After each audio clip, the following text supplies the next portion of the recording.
अर्थ प्रकाश के दर्शकों का स्वागत है। अंतर्राष्ट्रीय और राष्ट्रीय स्तर पर बहुत से संस्थान और उनके टीचर जो है रिसर्च अपनी करते रहते हैं और वो रिसर्च इंडस्ट्री या आम लोगों के लिए बहुत फायदेमंद साबित होती हैं। स्टैनफोर्ड यूनिवर्सिटी ने बीते दिनों एक रैंकिंग्स जारी करी थी। वो रैंकिंग्स में पंजाब यूनिवर्सिटी का UIPS department, university institute of pharmaceutical science, एक बहुत बड़ी उपलब्धि लेकर आया। यहाँ के कई सारे साइंटिस्ट बीते कई वर्षों से जो है एक पायदान के ऊपर जो है 100 जो साइंटिस्ट हैं वर्ल्ड वाइड, उसमें अपना नंबर बनाए हुए हैं। बहुत शानदार रिसर्च यहाँ के साइंटिस्ट कर रहे हैं। उनमें से एक प्रोफेसर इंदुपाल कौर, जिनके नाम बहुत सी रिसर्च हैं, वो हमारे साथ हैं। आइए उनसे जानते हैं कि वो फिलहाल किस तरह की टेक्नोलॉजी पर काम कर रहे हैं। इंडस्ट्रीज के लिए जो एक टेक्नोलॉजी है ग्रीन और क्लीन टेक्नोलॉजी, उसमें जो है पर्यावरण एक बहुत बड़ा विषय आजकल रहा है और पर्यावरण में सुधार करने की दृष्टि से इस रिसर्च के ऊपर मैडम काम कर रहे हैं। आइए उन्हीं से जानते हैं कि ये क्या टेक्नोलॉजी और किस तरह से जो है इंडस्ट्री के लिए फायदेमंद रहेगी। शुक्रिया। हाँ जी, नमस्कार मेरा सब दर्शकों को। और जैसा कि बताया अभी साजन जी ने कि मेरा काम जो है क्लीन और ग्रीन टेक्नोलॉजी पे क्यों किया मैंने शुरू, वो मैं वहाँ से शुरू करना चाहूँगी। I have been working with industry कुछ सालों से अब, क्योंकि हम लोगों का जो काम है फार्मास्यूटिकल साइंसेज का, वो दवाइयों से रिलेटेड रहता है, एक्टिव से रिलेटेड रहता है, जो कि मनुष्य जाति के लिए काम आते हैं। और वो एक लैब में ही रह जाएं, आगे वहाँ जो उनका क्लिनिक में यूज़ है या शेल्फ में नहीं पहुँचे, तो वो वेस्ट हो जाती है एफर्ट। तो उसको मानते हुए पिछले कुछ सालों से मैंने इंडस्ट्री के साथ जुड़ना शुरू करा, डिस्कशंस शुरू करी, कुछ टेक्नोलॉजी ट्रांसफर्स करे। और जब मैंने देखा, हम जो चंडीगढ़ में मैं रहती हूँ, पंजाब यूनिवर्सिटी में हूँ, तो हमारे आसपास जितनी फार्मा या कॉस्मेटिक्स से रिलेटेड इंडस्ट्री है, वो स्मॉल स्केल या मीडियम स्केल इंडस्ट्री है, तो उनके पास लिमिटेड रिसोर्सेज रहते हैं। तो हम जो रिसर्चर्स होते हैं, हम लोग आइडियलिस्टिक सिचुएशन में रहते हैं और हमें लगता है अच्छी नई और खूब कॉम्प्लेक्स टेक्नोलॉजीज बनाई जाएं। तो मैंने रियलाइज किया कि वो टेक्नोलॉजीज कभी भी लोगों तक नहीं पहुंच पाएंगी, क्योंकि हमारे आसपास जो इंडस्ट्री है वो अभी उसके लिए उनके पास उसके लिए इंफ्रास्ट्रक्चर नहीं है। ये देखते हुए, प्लस अभी पर्यावरण की बातें हो रही हैं और सॉल्वेंट से रिलेटेड कितनी सारी बीमारियां हो जाती हैं, उसको देखते हुए मैंने और मेरी लैब के जो स्टूडेंट्स हैं, हमने कुछ नई टेक्नोलॉजीज डेवलप करने की कोशिश करी, जिसमें से एक टेक्नोलॉजी है जो माइसेलर टेक्नोलॉजी कहते हैं। नैनो पार्टिकल्स होते हैं वो, और वो कुछ तरह के ऐसे केमिकल सरफेक्टेंट से बनते हैं जिसके साथ वो एक गोलाई में बहुत छोटे साइज का एक पार्टिकल बन जाता है, और उसके अंदर जो वो है एनवायरनमेंट है, वो नॉन पोलर होता है, माने वो ऑयल तेल जैसी चीजों को डिसॉल्व कर सकता है। और उसका बाहर जो होता है वो पानी की तरफ होता है, तो वो पानी में डिसॉल्व होने वाली जो दवाइयां हैं उनको अपने साथ मिला लेता है। छोटा होने की वजह से और उसमें दोनों तरह की प्रकृति होने की वजह से, तेल जैसी भी और पानी जैसी भी, ये दो प्रकृतियां बहुत जरूरी हैं किसी भी दवाई को एक्ट करने के लिए, क्योंकि वो पानी में डिसॉल्व होगी तो हम उसको ले पाएंगे अपने अंदर, और वो तेल में होगी तो वो हमारे जो है स्किन में से, या जब हम उसको खाते हैं तो हमारे जो आंतड़ियां हैं उनमें से तभी एब्जॉर्ब हो पाती है जब उसमें तेल में डिसॉल्व होने की क्षमता होती है। तो ये देखते हुए हमने ये टेक्नोलॉजी डेवलप करी। उसके लिए आम तौर पे ऐसी वाली टेक्नोलॉजी के लिए कोई ना कोई ऑर्गेनिक सॉल्वेंट जरूर यूज होते हैं। तो हमने इस तरह के जो कंपोनेंट्स हैं वो सिलेक्ट किए, काफ़ी सारी स्क्रीनिंग करके, और हम एक ऐसे फॉर्मूला पे पहुंचे जहाँ पे बिना किसी सॉल्वेंट को यूज़ करते हुए, और दूसरी बात जो है उसमें एनर्जी रिच जो है एनर्जी की यूज आती है नैनो बनाने के लिए, छोटा बनाने के लिए किसी भी चीज को हमें उसको बहुत हाई स्पीड पे रन करना पड़ता है या कोई हाई प्रेशर वाली चीजों में से पास करना पड़ता है। क्योंकि उसमें एनर्जी लगती है और क्योंकि जो इंडस्ट्री है उसके पास अभी ऐसा इंफ्रास्ट्रक्चर नहीं है। तो हमने इस टेक्नोलॉजी को इस तरह से डेवलप किया कि बिल्कुल थोड़े स्पीड पे 400 से 800 आरपीएम पे रन करने के सब चीज़ों को इकट्ठा पानी में डाल देने से, साथ में ही उसमें ड्रग भी डाल देने से वो अपने आप से माइसल्स जो हैं वो बन जाते हैं और फिर वो एक्शन करते हैं। इस टेक्नोलॉजी का हमने इंडिया का पेटेंट भी फाइल कर दिया पिछले साल में और इस साल जनवरी में, और इसके साथ साथ हमने उसका एक अंतर्राष्ट्रीय लेवल पे पीसीटी करके एक एप्लीकेशन होता है वो भी फाइल कर दिया। और ये काम हमने अपने साथ जुड़े हुए एक पार्टनर इंडस्ट्री के साथ किया ताकि ये जो है रिसर्च वो अपना वो शेल्फ पे पहुंच पाए और लोगों तक पहुंच पाए। इसके अंतर हमने 2-3 प्रोडक्ट्स अभी तक डेवलप कर लिए हैं। एक प्रोडक्ट हमने डेवलप किया है जो कि एटोपिक डर्मेटाइटिस कहते हैं, जो बहुत इची स्किन होती है, कई बार छोटे बच्चों में बहुत कॉमन है और अब पोल्यूशन और वो सब बढ़ने से बड़े लोगों में भी बहुत कॉमन हो गई है। लोगों को आंखों के आसपास इचीनेस हो जाती है या स्किन पे कहीं भी ड्राइनेस और इचीनेस हो जाती है, उसके लिए हमने एक प्रोडक्ट बनाया। दूसरा जो एक इशू है यंग वुमेन में, प्रेग्नेंट मदर्स में और न्यू मदर्स में, वो है मिलाज्मा, जो कि पिगमेंटेशन हो जाती है फेस पे या अनड्यू एक्सपोजर टू सन के साथ हो जाती है। तो इन सब चीज़ों की वजह से पिगमेंटेशन हो जाती है, उसके लिए हमने एक ऐसी दवाई बनाई, एक फॉर्मुलेशन बनाया जो बहुत इफेक्टिव है। इसी तरह से यंगस्टर्स में एक्ने का प्रॉब्लम बहुत कॉमन है और एक्ने के लिए हमारे पास कुछ दवाइयां हैं ऑलरेडी एग्जिस्ट करती, जैसे कि ट्रेटिनोइन है, लेकिन वो सब जो दवाइयां एक तो महंगी हैं, दूसरा उनके साथ साइड इफेक्ट्स एसोसिएटेड है और तीसरा वो कुछ लोगों में इफेक्टिव है, कुछ लोगों में नहीं इफेक्टिव है। तो उसको रिप्लेस करने के लिए हमने ये एक नई फॉर्मुलेशन एक नए एक्टिव के साथ बनाई, जिसके बहुत अच्छे हमें अभी प्री क्लिनिकल लेवल पे रिजल्ट्स मिले हैं एंड जल्दी ही ये प्रोडक्ट्स हम मार्केट में लाने की कोशिश भी कर रहे हैं। मैडम, जैसा आपने माइजल्स का बताया, हाँ जी, ये जो दवाइयां बन रही हैं उन दवाइयों में ये टेक्नोलॉजी यूज यूज होगी, हाँ जी, ड्रग्स के अंदर ही हाँ इसे डाल दिया हाँ जाएगा जी, हाँ जी, और वो जो दवाई तैयार होगी वो दवाई अपने आप में एक ग्रीन और क्लीन क्लीन, टेक्नोलॉजी हाँ वाली दवाई होगी। हाँ जी, हाँ जी, हाँ जी, क्योंकि दवाई जो है खुद से कई बार उसका हम बहुत बाहर जब उसका इवैल्यूएशन करते हैं या टेस्टिंग करते हैं जी तो हम पाते हैं कि वो इफेक्टिव है, जी। लेकिन जब हम उसको एक्चुअल में मनुष्य में यूज करने की कोशिश करते हैं तो वो इफेक्टिव नहीं हो पाती, क्योंकि उसके लिए कुछ और प्रॉपर्टीज भी चाहिए, उसको कह लो कैरियर सिस्टम चाहिए या ओके। उसको एक सुंदर कपड़े पहना दिए कैटवॉक करने के लिए, वो तभी सुंदरता उसकी दिखेगी या उसकी जो एक्टिविटी है वो एनहांस होगी। तो वो हम उसको एक कैरियर सिस्टम में डाल देते हैं दवाई को, ताकि वो ज्यादा इफेक्टिव हो पाए, उसके साइड इफेक्ट्स कम हो जाएं, ज्यादा देर के लिए इफेक्टिव हो पाए और कम मात्रा में इफेक्टिव हो पाए। मतलब हम कहेंगे जो ड्रग की एडीएमई टर्म यूज हाँ, करते हैं हाँ जी, टेक्निकल, हाँ जी, हाँ वो जी, एडीएमई जो है उसकी इंक्रीज हो एनहांस हो जाएगी, जाएगी, एनहांस हो बिल्कुल जाएगी। बिल्कुल बिल्कुल, और साथ साथ उसकी टॉक्सिसिटी या उसके साइड इफेक्ट्स भी कम हो जाएंगे। ओके। आमतौर पे बहुत सी दवाइयां जो है पेशेंट नहीं एक्सेप्ट करता या वो पहुंच ही नहीं पाती हैं इन सब कमियों की वजह से, चाहे वो हो कि उसकी एब्जॉर्प्शन नहीं अच्छी हो रही, चाहे हो कि वो ज्यादा देर के लिए नहीं रुक रही, तो जो पेशेंट है या कंज्यूमर है उसको बारी बारी लगानी पड़ती है या यूज करनी पड़ती है, जी। या वो ज्यादा लगाने से उसके साइड इफेक्ट्स आ जाते हैं। तो उन सब जो एस्पेक्ट्स हैं उनको अगर हम उस दवाई को किसी ऐसे कैरियर सिस्टम में डाल दें जो उसको उठा के इफेक्टिव कर देगी, जी। उसको उठा के स्किन के अंदर ले जाएगी, स्किन की जिस लेयर में पहुंचाना है वहां ले जाएगी, या अगर उसको हम ओरली लेते हैं या पैरेंट्रली या इंजेक्शन की फॉर्म में लेते हैं तो उसको अपनी सही जगह पे पहुंचा के, सही मात्रा में पहुंचा के और उसके सारे इफेक्ट्स अच्छे आ जाए और साइड इफेक्ट्स नहीं आए। तो मैडम, इसका क्लिनिकल ट्रायल इन ड्रग्स का अभी हो चुका है या अभी बाकी है? अभी हमने जो मॉलिक्यूल्स लिए हैं वो हमने कोशिश किया कि अभी उसको डर्मेस्यूटिकल या कॉस्मेटिक रेंज में रखें, जी तो उस रेंज में हमने उसकी सिर्फ जो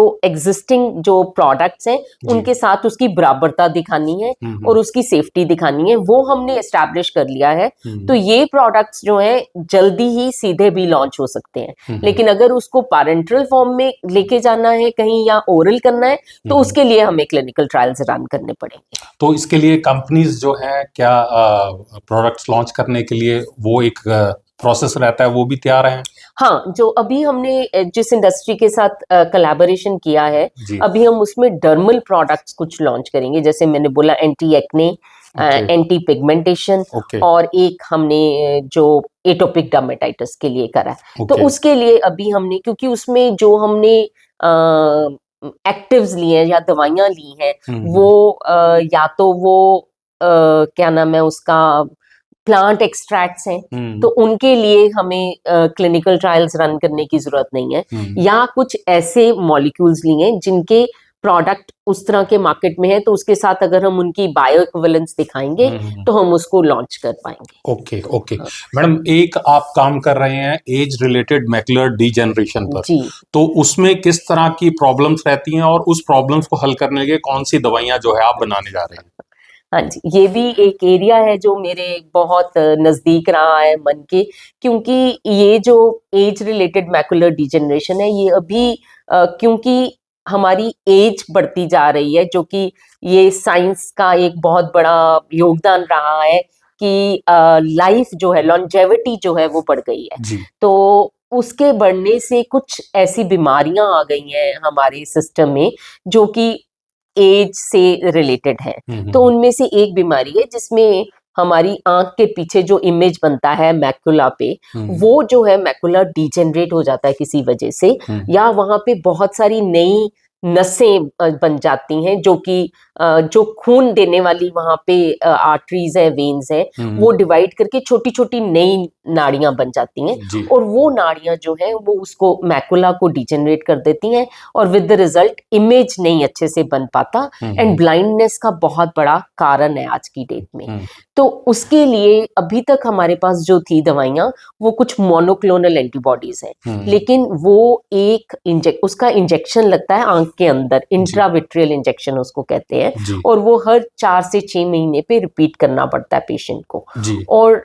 वो क्रॉनिक मेडिकेशन है, हर समय लेनी ही पड़ती है, उससे कोई छुटकारा नहीं है। और वो क्योंकि इंजेक्शन लगता है तो पेशेंट को एडमिट होना पड़ता है, एक डॉक्टर की सहायता चाहिए, एक नर्स क्या चाहिए, और ऊपर से क्योंकि वो स्पेशल दवाइयां हैं तो उनके कॉस्ट भी बहुत हाई है। तो मैं पिछले कुछ साल से काम करने की कोशिश कर रही थी। तो अभी स्टैटिन्स का नाम हम सब ने सुना होगा, जो कि हम लेते हैं लिपिड को कम करने के लिए। तो जो जिस तरह से हार्ट में ये जो है नाड़ियों में जम जाता है, जो फैट बन जाती है, उसके लिए जैसे स्टैटिन्स काम करते हैं, कुछ उसी तरह की ही पैथोलॉजी पाई गई है एएमडी में भी। और कुछ बहुत बड़ी बड़ी स्टडीज हुई जिनको कोहॉर्ट स्टडीज कहते हैं, उसमें उन्होंने पाया कि जो पेशेंट्स स्टैटिन्स खा रहे थे, जैसे कि अटोरवास्टैटिन हाई डोजेस पे, जैसे 80 mg की डोज, उन पेशेंट्स में एएमडी नहीं हुई। तो उसको कोरिलेट करते हुए पिछले 10-12 सालों से खूब सारी ऐसी बातें चल रही हैं, साइंसदान नोट कर रहे हैं ये बातें, और सिंस मैंने बताया कि इन दोनों बीमारियों में एक सिमिलैरिटी भी है, तो उसको सोचते हुए, और बड़ी डिफरेंट तरह के रिजल्ट्स हैं। कुछ पेशेंट्स में पाया गया कि हाँ वो प्रोटेक्शन देती है, और कुछ पेशेंट्स में रिजल्ट नहीं पाए गए। उसका रीजन जो मेरी समझ में आता है वो ये भी है कि हम जब अटोरवास्टैटिन को या किसी भी और स्टैटिन को लेते हैं अपने अंदर, तो ये जैसे आपने बोला एडीएमई पुअर है इनका, तो ये एब्जॉर्ब नहीं होती है। अगर हम 100 ग्राम लेंगे तो केवल 35 ग्राम ही हमारे अंदर पहुंच पाती है, 35% बायो अवेलेबिलिटी है इसकी। अब ब्लड में जाने के बाद आंख में पहुंचने के लिए, अगेन क्योंकि आंख प्रोटेक्टेड ऑर्गन है, तो उसमें भी बहुत सारे बैरियर्स होते हैं। तो ब्लड में पहुंचने के बाद आंख में पहुंचना और भी मुश्किल है। तो अगर हम ओरली कोई दवाई दे रहे हैं और वो आंख में पहुंचे, ये मुश्किल है, मुश्किल है। इसीलिए लोगों को रिजल्ट्स जो है वेरिएबल मिलते हैं ओके और इसीलिए हाई डोजेस पे लोगों ने एक कोरिलेट्स पाए। ओके तो मेरा ये हाइपोथेसिस था कि अगर हम किसी तरह से इस दवाई को सीधा आंख में डालें और आंख में भी ये पीछे के पुतली तक पहुंचे आंख की, ओके तभी ये इफेक्ट शो इफेक्टिव कर शो पाएगी। होगा जी। हाँ जी, तो उसको, और दूसरा मुझे लगा कि इंट्राविट्रियल इंजेक्शन बड़ा पेनफुल होता है और ऑल्दो वेरी लो परसेंटेज में, लेकिन बड़ी बड़ी रेटिनल डिटैचमेंट के चांसेस हो जाते हैं और आंख में इंजेक्शन लगवाने के लिए पेशेंट जो है उसको दूर कहीं गांव में रहता है, कहीं भी है, उसको पहले एक अच्छे हॉस्पिटल, टर्शरी जी हॉस्पिटल में आना पड़ेगा, एडमिट होना पड़ेगा। जी तो अगर हम कुछ ऐसा बनाएं जो कि आंख में जैसे दवाई के तुपके डालते हैं, जी हम ड्रॉप डालें और वो दवाई पीछे तक पहुंच जाए। जी लेकिन आंख में ऑल्दो ये बाहर खुलती है आंख, लेकिन बड़ी नाजुक ऑर्गन है, तो भगवान की तरफ से इसमें बहुत सारे प्रोटेक्टिव बैरियर्स क्रिएट करे गए हैं जी ताकि डस्ट पार्टिकल भी गया लेकिन इन्फेक्शन नहीं हो, वो सब। तो उन सबको क्रॉस करके पीछे तक पहुंचना एक तुप के लिए is a very big challenge. तो उसको हमने ऑलरेडी, हम पिछले कुछ सालों से काम कर रहे हैं, ऑलमोस्ट 20 सालों से, जिसमें हमने एक टेक्नोलॉजी निकाली, सॉलिड लिपिड नैनो पार्टिकल। जैसे कि मैंने पहले भी समझाया कि किसी भी बायोलॉजिकल मेम्ब्रेन में से दवाई को पास होने के लिए उसको पानी और तेल दोनों ऑयल में सॉलिबिलिटी चाहिए, जी उसको हम जी कहते हैं बायफेजिक जी सॉलिबिलिटी। जी और आंख में खास करके जो हमारा बाहर ये काला वाला हिस्सा दिखता है, इसको कॉर्निया कहते हैं हम। जी और कॉर्निया खुद से ही 5 लेयर्स का बना हुआ है जी और उन 5 लेयर्स में बाहर वाली लेयर जो है उसमें से कुछ वही पास कर पाएगा जो लिपिड में सॉल्युबल है, तेल में सॉल्युबल है, और बीच की एक बड़ी लेयर है, स्ट्रोमा कहते हैं उसको, जी उसमें से केवल वो चीजें निकल पाएंगी जो पानी में सॉल्युबल है। जी तो ये सॉलिड लिपिड नैनो पार्टिकल्स जो हैं, ये एक मिश्रण है, जैसे हम कहते हैं कोलॉइडल मिल्क की बात करते हैं, जी तो मिल्क में क्या है, ऑयल ग्लोब्यूल्स हैं जो कि पानी में डिस्पर्स्ड हैं हम्म और वो बैठते नहीं नीचे, पार्टिकल नीचे नहीं बैठते। तो उसी तरह से ये जो सॉलिड लिपिड नैनो पार्टिकल की टेक्नोलॉजी है, इसमें हम जो आम फैट्स जैसे मेटाबोलाइज हो जाती हैं बॉडी में, जो घी हम लेते हैं, उसी तरह से हम एक खास तरह के लिपिड्स लेते हैं और उनको किसी तरह से हम पानी में इमल्सिफाई कर देते हैं, सर्फेक्टेंट्स बना के। और वो, क्योंकि जो लिपिड है वो रूम टेम्परेचर पे सॉलिड होता है, तो वो छोटे छोटे पार्टिकल्स बन जाते हैं जिनको हम कहते हैं सॉलिड लिपिड नैनो पार्टिकल्स। अब उसके अंदर हमने फिर अटोर्वास्टैटिन जो दवाई है उसको डाला, डाल के फिर हमने आज से 10 कुछ साल पहले एक रिसर्च करी जिसमें हमने इतना प्रूव कर दिया कि वो आंख के पीछे चली गई। लेकिन तब हमारे पास कोई मॉडल नहीं था AMD का। फिर अभी पिछले 5-7 साल में हमने सिंगापुर आई रिसर्च इंस्टीट्यूट है जिसके साथ एक कोलैबोरेशन किया, और मेरे पास एक PhD स्टूडेंट है मिस्टर बकर, वो इराक से आया था, फॉरेन नेशनल है, उसने काम किया। तो हमने एक तरह के उसमें नैनो पार्टिकल्स बनाए और फिर हमने अपने जो कोलैबोरेटर्स हैं वहाँ पे सिंगापुर आई रिसर्च इंस्टीट्यूट में उनको भेजे, उन्होंने टेस्ट किया उनको प्री क्लिनिकल मॉडल्स में, and we could prove that it is very effective. तो इसके लिए हमारे पास अब कुछ इंडस्ट्री भी हमने अप्रोच कर रही है, तो जल्द ही अगर कुछ होगा तो फिर मैं फर्दर शेयर करूंगी, लेकिन इसके लिए हमें अभी क्लिनिकल ट्रायल्स रन करने पड़ेंगे टू एक्चुअली एस्टैब्लिश कि ये इफेक्टिव हो पाएगी। बट दिस वुड बी एक ब्रेक थ्रू होगा AMD पेशेंट्स के लिए जो जिनको कोई अच्छा इलाज नहीं मिलता, और ये कॉस्ट इफेक्टिव होगा क्योंकि ड्रॉप्स हैं और नई टेक्नोलॉजी है जो कि पीछे तक पहुंचाती है और पेशेंट भी रिलीफ फील करेगा, ये मेरा मानना है। मैडम, हिंदुस्तानियों की रसोई में एक इलाज बताया जाता है कि वो जो मसाले हैं वो अपने आप में एक इलाज के तौर पे, नानी माँ के नुस्खों के तौर पे यूज होते हैं। तो उसमें आपने एक रिसर्च करी थी करक्यूमिन के ऊपर, हल्दी के नैनो पार्टिकल्स। तो वो किस तरह से इफेक्टिव है और किस तरह से, अगर हम उसको साधारण, हम हल्दी भी ले लेते हैं घर में, अगर शरीर में दर्द है या वायबादी हो रही है तो उसमें भी हम ले लेते हैं, तो हल्दी किस तरह से फायदेमंद है और नैनो पार्टिकल्स करक्यूमिन की शेप में कैसे फायदेमंद है? हाँ जी, तो ये नानी और दादी माँ के नुस्खे हैं। मुझे याद है हम लोग बाहर खेलने जाते थे तो गिर जाते थे सड़क पे, तो चोट लगती थी, तो मेरे मदर जो हम घर आते थे तो वो देसी घी में थोड़ी हल्दी डाल के उसको गर्म करते थे और रुए के फंबे के साथ हमारे उस पे लगा देते थे जख्मों पे, जी। और साथ दर्द भी गायब हो जाता था और कभी इन्फेक्शन भी नहीं होती थी, इवन बारिश के मौसम में कभी भी। सो वो जो हल्दी है, या फिर कभी चोट लगे, दर्द हो, अंदरूनी चोट लगे, तो हम लोग, ये बहुत कॉमन है, दूध में हल्दी डालते हैं, उसमें थोड़ा देसी घी डालते हैं, मिक्स करते हैं और उसको पी लेते हैं। तो वो क्या है, हल्दी के अंदर करक्यूमिन, जैसे आपने बोला, वो एक तत्व है,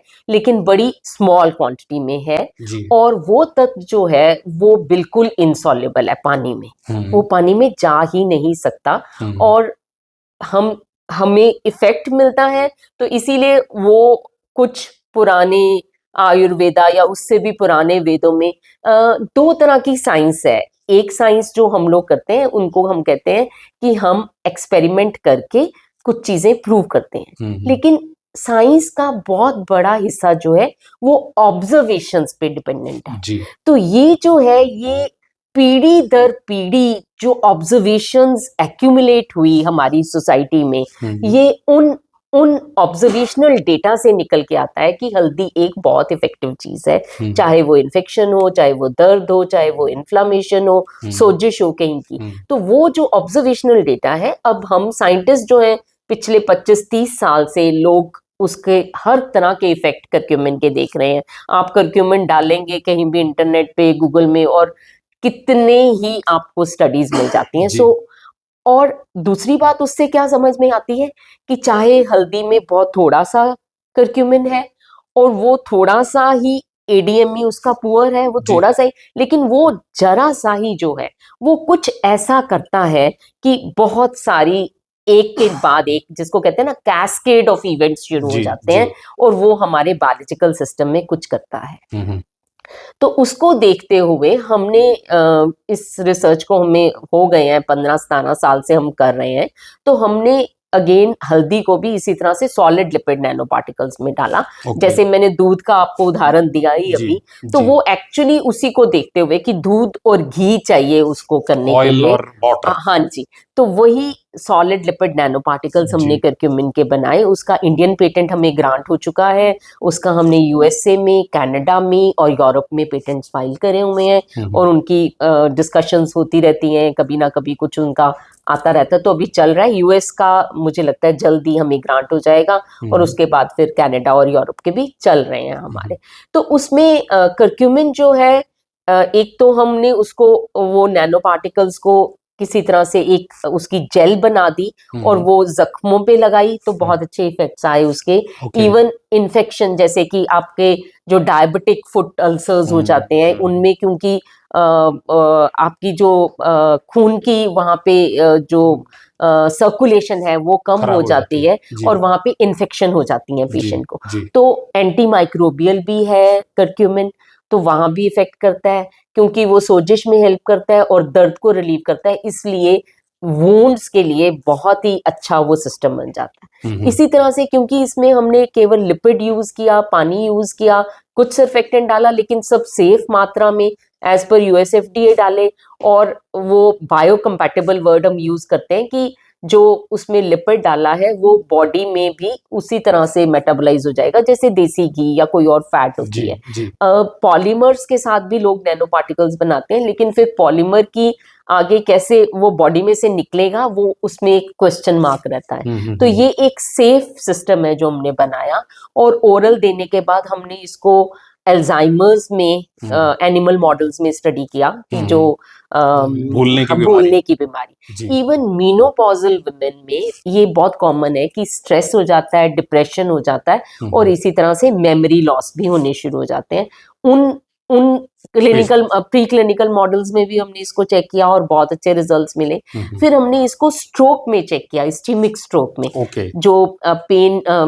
दिमाग में नसें फट जाती हैं, क्लॉट बन जाते हैं, ब्रेन हैमरेज हो जाता है, उसमें भी हमें बहुत अच्छे रिजल्ट्स मिले इसके साथ। तो ये एक मेरा जो मन करता है, आई एम ट्राइंग, मैंने अभी एक अपनी स्टार्टअप भी शुरू करी है कैसनोवा R&D लिमिटेड की नाम से, क्योंकि पंजाब यूनिवर्सिटी ने फैकल्टी को अलाउ कर दिया अब स्टार्टअप्स शुरू करने के लिए। तो मैं सोचती हूँ कि जल्दी ही हम इसको बनाएंगे एज अ न्यूट्रास्यूटिकल, या एक मेरा मन करता है कि इसको एक general mental and physical health booster की तरह से एक शॉट्स बन जाएं, जो कि 10 से 15 ml कोई भी पिएगा। ये लिक्विड फॉर्म में बनता है और उसका हमने टेस्ट वगैरह बड़े अच्छे से उस पे काम करके उसको कर लिया, बना लिया है। तो वो जनरली ही हम लोग दादी माँ के जमाने से हल्दी यूज करते रहे हैं, हल्दी प्रोटेक्टिव है, तो उसको एक फिजिकल और मेंटल हेल्थ दोनों के लिए, क्योंकि देखिए ये मेमोरी भी एनहांस करता है, स्ट्रेस को भी रिलीव करता है, डिप्रेशन भी करता है, दूर करता है। और बहुत सी बीमारियां जो है, इन्फ्लामेशन, हमने कोविड के दौरान हमने CRP की बातें करी, तो वो सब इन्फ्लामेशन जो सोजिश से रिलेटेड है, तो वो बॉडी की सोजिश को भी ये कम करता है। तो इन सब में ही इसका बहुत अच्छा रोल है और हम सबको हल्दी की फॉर्म में तो लेना ही चाहिए, लेकिन हल्दी में क्योंकि करक्यूमिन कम है, तो करक्यूमिन की फॉर्म में, और अगर नैनो जो उसको एब्जॉर्प्शन भी उसकी मैनेज कर सके, करक्यूमिन खुद से मेटाबोलाइज भी बहुत जल्दी हो जाती है, मतलब कि हमारी पेट में जाते हैं, पेट में से ही निकल जाती है बाहर, वो एक्सक्रीशन हो जाती है। तो वो भी